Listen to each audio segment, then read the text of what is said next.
The story of how Bob Lee Jr. became Entrepreneur of the Year is one of hard work with a bit of luck, stamina with relentless humor, and excellence met with dignity. When his dad and mom started Lee Plumbing, Bob was getting close to finishing high school and, like many of us, was trying to figure out what was next in life. 1977, I'm at Bradford High School, finishing up a distinguished athletic career. All my coaches said I should do something different because I just lacked one thing, which was talent. So wondering what to do, I decided that either I go to school, which I really didn't have the money to do, or I could possibly help my dad out in the business. Not mechanically inclined, really didn't know exactly how I could fill in. And so I asked my dad, what do you think? Is there an opportunity? And he said, absolutely.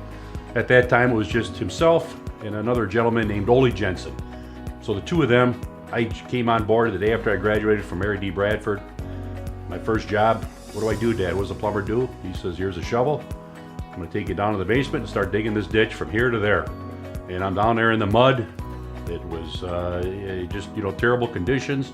And I'm thinking, is this really what I want to do the rest of my life? And he would say, just stick with it. And in 5 years, get your apprenticeship. In 5 years, save yourself up some money if you want to go back to college or go to college, do it at that time. And after the 5 years, I figured I got some time here now. I might as well stick with it.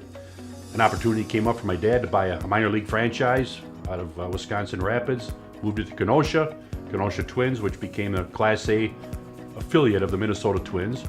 And he was the general manager as well as an owner. And at that point, he says, you're going to get your college education now. You're on your own, you and your brother Mike. And if you need me, you know where to find me at Simmons Field. As fate would have it, Bob would meet the future president of Lee Plumbing soon after.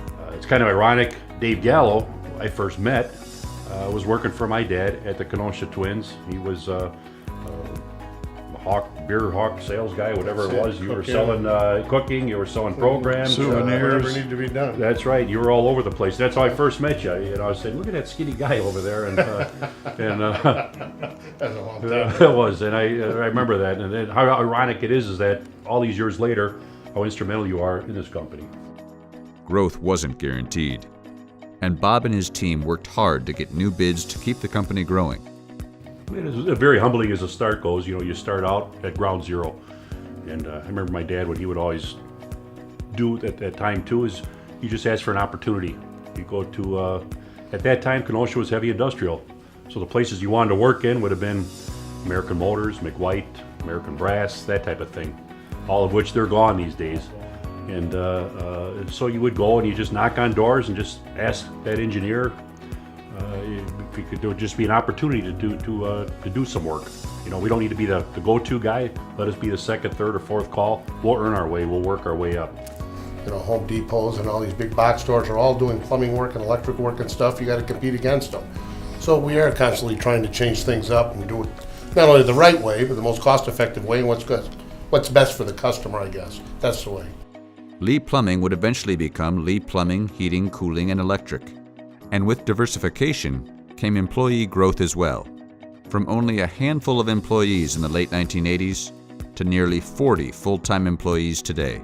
I've surrounded myself with great people, and very blessed with what my dad started, gave me the opportunity, and we've come a long way. Yes, we have. We're not the biggest contractor. No. We have no intention to be the biggest, but No.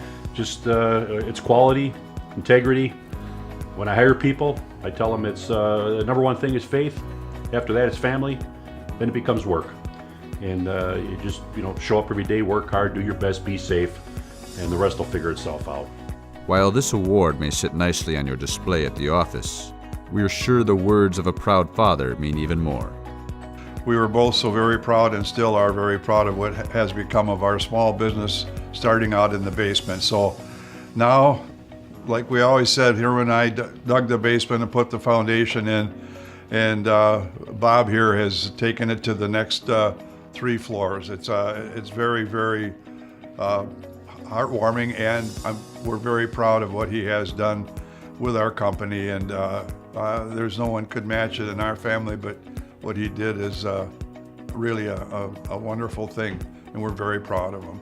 Congratulations, Bob Lee Jr., on your Entrepreneur of the Year award.